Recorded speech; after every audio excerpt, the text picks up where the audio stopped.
Good evening and welcome to 12 Plus. I'm Joe Dufek. We'll hear from Marisa Silvas in just a moment. The state's best boys swimmers are competing at the state meet in Madison this weekend. Tonight, Northwoods had two swimmers competing in Division II meet at the UW Natatorium. Both were Lakeland sophomores.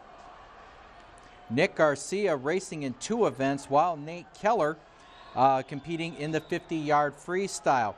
Garcia first racing in the 200-yard freestyle. He would end up finishing in 8th place. And then Nate Keller had a rough go in this one as he finished 16th in the 50-yard free, but then Nick Garcia would bounce back in the 100-yard freestyle. He just missed getting on the podium with a 7th place finish.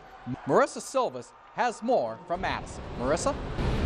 Good evening, Joe. As you can see behind me, the water's as clear as glass, but just a couple hours ago, this place was rocking.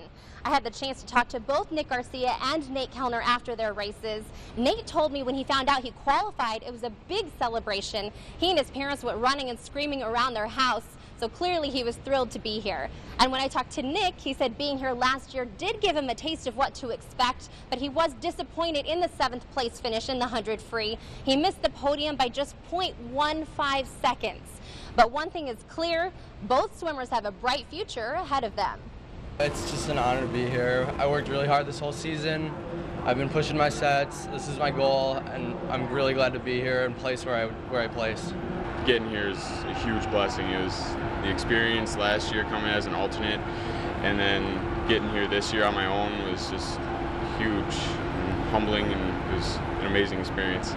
But again, I went as fast as I could, dropped time. I beat the Lakeland boys 100 freestyle record, so I was really happy with that. 7th, someone's got to get it, so I'm definitely coming back next year and getting up on that podium. To place top 6 in both events is my goal for sure for next year.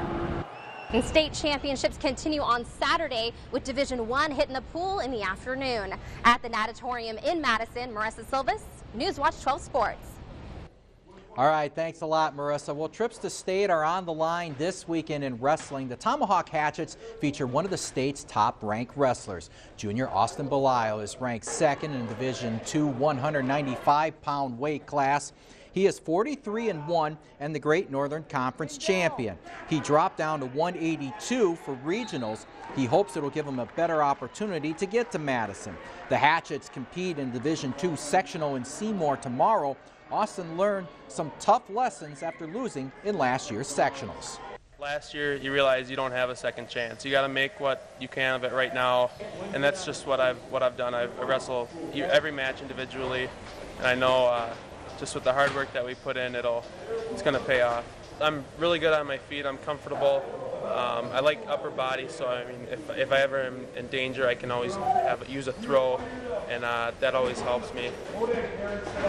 Well, Belial is also pinning the school books. He has a perfect 4.0 and a valedictorian for his class. He is also president of the varsity club and helps out Tomahawk's youth wrestling program. Quite an amazing impact he's making both in the classroom and on the mat.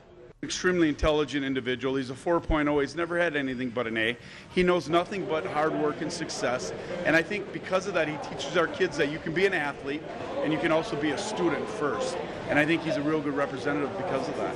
He's funny. I like talking to him. We've been best friends since like 3rd grade, so we do a whole lot of stuff together. And we push each other pretty good in practice. So I think I've helped him round himself as a wrestler, and he's taught me so much because he's been doing it for a real long time. Making it down to Madison is just one step of a further goal that I myself gave myself last year of being up on that podium is I want #1. So just getting there isn't good enough right now.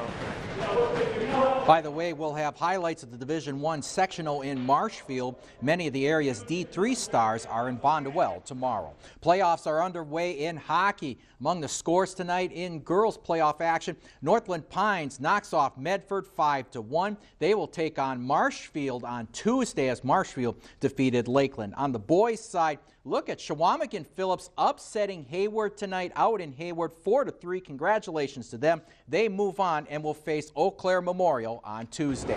Boys basketball, Great Northern Conference champion Hodags closing out the regular season, hosting Northland Pines on senior night, looking to flex their muscles, but Northland Pines coming out of the gate quickly. Cooper Kerner with the hoop and harm, part of a 10-0 run for the Eagles to start the game. But then Hodags would come back. Mitch Reinthaler with the steal and the layup. Hodags led by 2 after 1. Then second quarter, Colton Volkman with the pass, we'll call it, to Brad Canote, and he gets the deuce as Rhinelander would knock off Northland Pines 75-40.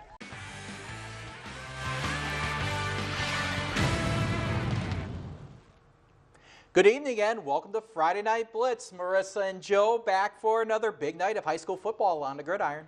We'll announce our latest Newswatch 12 Player of the Week, and the Rhinelander volleyball team will join us right here in studio. Plus a look at sports on the tube this weekend. But first, Marissa, you were in Minocqua for our game of the week. Yes, I was, Joe. Lakeland was back at home after earning their first win against Rhinelander last week. Tonight, Medford in town, and the T-Birds were fired up.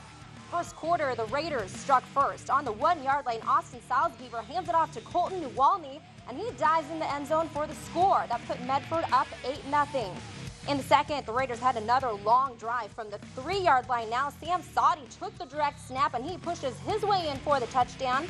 That gave Medford a 14-0 lead. Later in the half, Salzgeber pitches it back to Newalny, and he finds a huge hole. Colton takes it over 50 yards to the house. That gave them a commanding 22-zip lead. Then time winding down in the half, Medford punching, but Tom Bruckner with a huge block for the T-Birds. Paul Popart recovers the ball for Lakeland, putting them in great position, but the drive would stall. Medford gets their 4th win of the season, 36-7 the final. Sticking with the Great Northern Conference, Antigo and Merrill, they call it the War on 64. Both teams 1-1 in the conference going in. First quarter, Merrill and Blue up by 7, looking for more. Great call. Fooled even me. Alex Klug with the short touchdown, 14-0 Blue Jays. Antigo looked to respond. Quarterback Matt Walter finds Josh Hale slipping past the D, 25 yards of the game, but the drive would stall. Second quarter action, Merrill pulls away. Quarterback Nick Peterson calls his own number. 61 yards later, Merrill up 20-0. Blue Jays get the W, winning 27-14. In a non-conference battle, Northland Pines back in Eagle River. The Eagles taking on Hurley. About a minute left in the first. Hurley up 8-6 with 4th and 1, and this happens. Mark Sari takes the rock, and he's gone for the 57-yard score. The 2-point conversion makes it Midgets up 16-6. Next series, Pines in their own 19. Cooper Kerner dials up a long distance, and Josh Lacko answers the call, and he almost gets all the way, but nope. Ron Nickel makes the tackle on the 4-yard line. Pines would score to make it a 4-point game, but the Midgets were huge tonight, giving Pines their first loss of the season, 38-26. Let's switch to the Merrillwood Conference. Stratford was in Tomahawk. Hatchet still looking for their first win. Third quarter action, Tomahawk trailing, trying to come back. Caleb Kaminsky with a quick hitter to Jordan Rossler. He picks up 5 yards, but the Hatchets were forced to punt, and Eli Tiemanson will field it for Stratford on the 40, has a seam down the sidelines. Then he's going to get a couple of blocks late.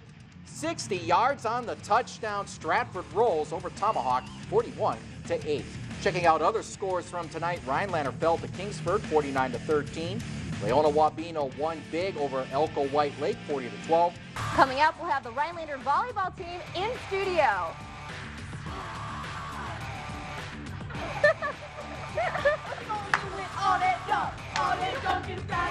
Newswatch 12 Player of the Week is brought to you by Go Gibbick Community College. Welcome back to Friday Night Blitz. I am very happy to have the Rhinelander volleyball team with us in studio. Thanks so much for being here, ladies.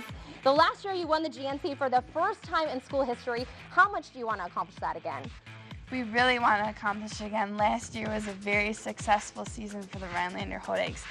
We are climbing the ladder of success to get to that point again. Excellent. I love the climbing the ladder. And you guys are so busy during the season. You have a few games a week. So what do you do to stay fresh? Well, we take lots of showers. And we have good practices that we don't get killed in, but we get drills and stuff done that we need to. Perfect. And also, I want to know, what do you want your team to be known for at the end of the season? Probably we have really strong leadership in our team, especially through our coaches. Coach W has been really strong through our season with all that she's gone through, and Coach Mildebrandt stepped in really on really short notice, so that's been great for us. What do you guys do on the bus trips to stay entertained? We a cappella. Oh. Yeah. Excellent. You want to give me a little taste of it? Yeah. Go for it. Darling, darling, stand by me. Oh, stand by me. Oh, won't you stand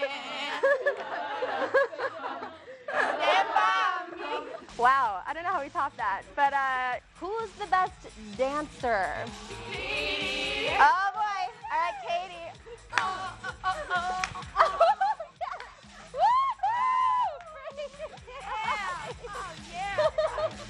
And lastly, who's the clumsiest? Kyle's in Aww. I had surgery on my butt. I was sledding and I ran into a tree. Well, hopefully no more trees will be in your way ever again. So I can't thank you enough for coming in and wish you so much luck this season. So let's go ahead and end this with your team cheer. 2, 3, 4, Henry!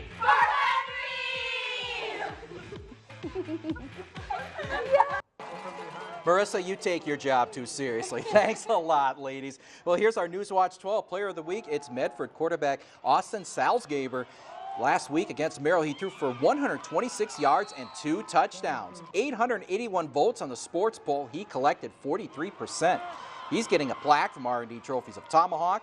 If you'd like to nominate someone for next week's award, we have a link on our website at WJFW.com. You can also email sports@WJFW.com. Please include stats for a game this week. Next week's nominees will be revealed on Monday. And checking out sports on TV this weekend, the PGA Tour Championships underway. Third round coverage on Newswatch 12 begins at 11 o'clock tomorrow and the final round at noon on Sunday. In college football, the Badgers open Big Ten play. Wisconsin hosts Purdue on Saturday. Coverage on ABC at 2:30. And the Packers travel to Cincinnati. It's a noon start Sunday on Fox. And finally, Sunday night football, the Chicago Bears are in Pittsburgh. Kickoff on Newswatch 12 at 7:30. By the way, Packers running back Eddie Lacy has not practiced at all this week, still suffering from that concussion. Listed as questionable for Sunday's game. A final decision will be made tomorrow. Well, that's going to do it for Friday Night Blitz. Thanks so much for joining us. We'll leave you with a final look at some of tonight's action. Have a great weekend.